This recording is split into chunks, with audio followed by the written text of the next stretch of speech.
All right, Joel Pelgizzo here. First video of 2025. I hope everyone had a good year and a good new year. I wanted to tell you that my new record is being mastered right now and should be done finally this week. And it's going to be called Punk Rock Fiesta. What's the difference between this record and the last two records?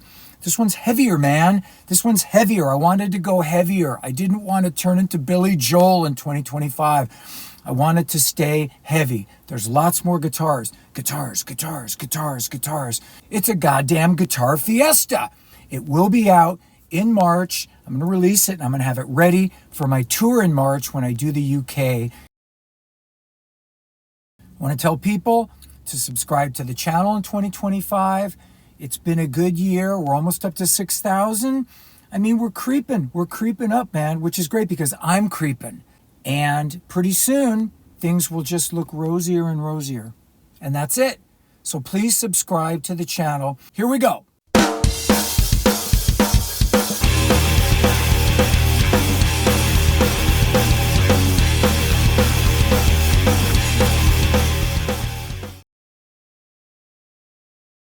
As you get older, one can point to certain times in one's life that could be called milestones.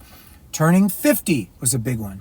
That's probably where most of you are right now. You know, it's deceptive, 50 is, because you don't really consider yourself to be that old. You know, you can shake it off. You can tell yourself, oh, I have 10 years to fiddle about. But then before you know it, boom, you're 60. Then shit gets weird. Senior citizen discounts, things like that. And you're thinking, 10% off, eh? Things in your body and on your body don't work quite the way they used to. All the aches and pains are there. Hangovers are way worse, and so on. I'm just giving you guys a heads up. 60 is not the new 30, okay? Trust your old pal Jizzo on this. But you know what?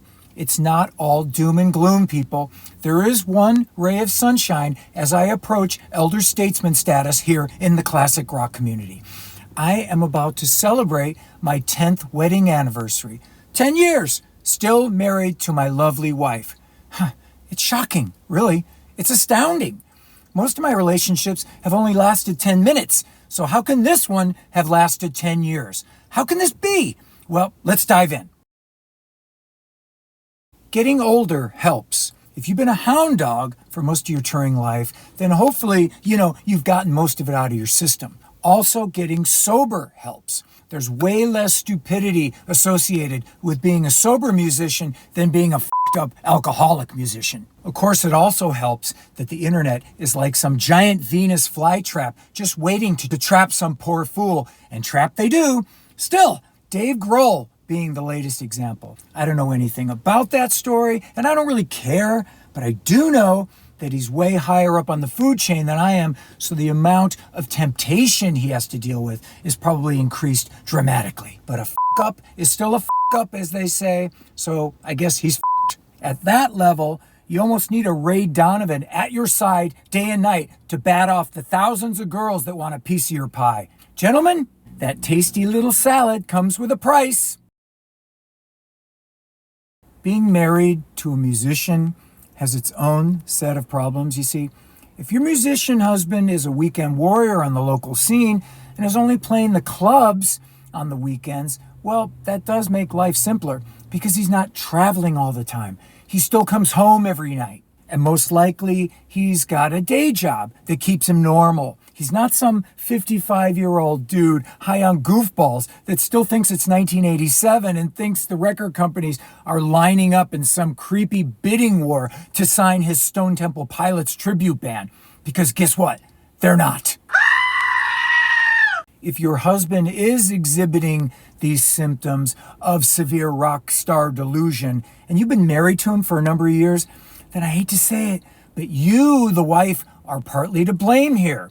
Maybe you encouraged him in his delusion because in your heart of hearts, you dreamed of being the rock wife, driving the Mercedes, living in the big house. But I can tell you, as a veteran of many, many bands, certain parameters must always be observed in rock life as they are in real life. Someone's got to pay the rent and the car insurance, food, shelter, all that stuff. My point is, if you're the wife, then you will have to share the blame when your delusional husband crashes and burns. And crash and burn, he will. And either you'll get fed up and leave him, or he'll leave you for someone younger and more naive. First priority here, does she have a good job? Being married to a working musician means you have to deal with him being gone a lot. In the old days, that could be months at a time. It means having to get up with him early in the morning to drive him to the airport for gigs. Not fun. No one wants to do that, you understand? But you're together and you're sharing the good and the bad, and you're pitching in to save him taking an Uber. It also means budgeting your money as a couple. Most working musicians are not millionaires, and it's sometimes just hard to live on art. A lot of women wouldn't or couldn't be married to a musician. It takes a certain kind of person to deal with your husband being gone all the time and all the trust issues associated with that. Trust! That's a big one. I watched a documentary called Hearts of Darkness about the making of the classic movie Apocalypse Now. It was shot by Francis Ford Coppola's wife during the actual making of the movie. And as I watched this documentary, I realized that Coppola's wife seemed like the perfect example of an artist's wife. Not really a muse per se, but the perfect balance of companion and partner for this moody and totally stressed out writer/director. In the movie, she would listen silently when Coppola would rant and rave. This movie is the biggest mistake of my life. I mortgaged our house to finance this movie. I don't even have an ending for this movie. The whole of the production was crushing him every day. And there she was beside him, stoic, calm. She let him rant when he needed to. She encouraged him when he needed it. She listened when he needed it. She was there for him, unconditionally. Just her presence on the set as a calming influence probably helped that film get finished. Now that's the wife of an artist. Being the wife of a musician means leaving the musician alone to write, giving him that alone time, not blowing up his phone every 10 minutes spouting nonsense. It also means listening to him when he has a problem with a song or can't finish a song, or giving advice on a song, or being maybe honest about the song. Is it good enough? It means listening to him ranting about a guy in his band that he hates at that particular moment, or the state of the music business that he's in, or the world at large. She's there for him, listening, offering support, or just saying nothing. It's all part of the big picture. Sometimes decisions have to be made that suck. Firing a band member, canceling a tour, quitting the band you're in because it's the right thing to do, even if it means being broke for a while. Musician wives have to deal with a whole different set of rules because music isn't like a real job. It's fickle, and it's feast and famine, and it's tough, and it's great, and it's scary, and it's also exhilarating. It's all of these. And you have to be there with him, surfing that wave. Marrying a musician is not like the rock star movie. Most musicians work their asses off their whole lives and only get crumbs.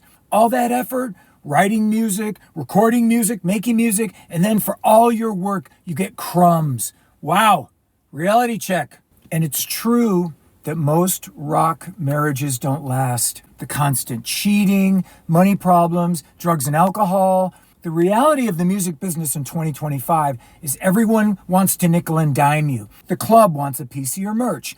Record companies take your music, and then you have to trust that they won't rip you off. You go on tour and hope you don't lose all your money. You know what? But there's also good things. Going to his shows and feeling a sense of pride watching your husband rock out. Hearing his new song before anyone else and wondering, how did he write that? You get to share in the wonder and feel a little bit of that weird magic that happens when someone pulls a song out of the air and puts it down on paper. It's not the 9-to-5 life. If you can roll with the peaks and the valleys, it can be amazing because it's the opposite of a 9-to-5 life. It's bohemian life. So maybe the good does outweigh the bad. I don't really know because I've been doing it so long I can't even tell anymore. A working musician needs some stability in his life for sure, and that's where the wife comes in. She creates a balance between reality and the absurd, knowing each other, knowing me. This guy, the workaholic, driven, always hustling, always looking for some new opportunity, creating new music, all the stress associated in trying to make something out of nothing. 10 years married to me. Wow, that woman should receive a Nobel Prize. Stability, keeping the boat from capsizing. Wives can do that. Real wives. I'm talking about real wives, not fake ones, not wannabes, not someone who watched MTV Cribs and decided, yep, that's what I want. You know, the ones who have unrealistic notions of what being married to a musician is really like, because they'll never be satisfied, man. You can't live 100% in some goofball fantasy world, or you'll end up like Sid and Nancy, broke, f***ed up, living in a one-room hovel at the Chelsea Hotel or some shitty Travelodge. And, you know, most of my rock and roll friends and colleagues have been married a long time. Mark Kendall, Mark Slaughter, Jack Blades, the list goes on. It can work. You just have to find the right girl. Not at some strip club or on OnlyFans, not the Hawk Tuah girl. Finding that chemistry sometimes takes a few marriages, unfortunately. But there is someone out there if you can stay true to the rock gods and get serious about being a good husband. Can you do that? Can you do that? Can you get as serious about your relationship as you do about your music? I hope so, man.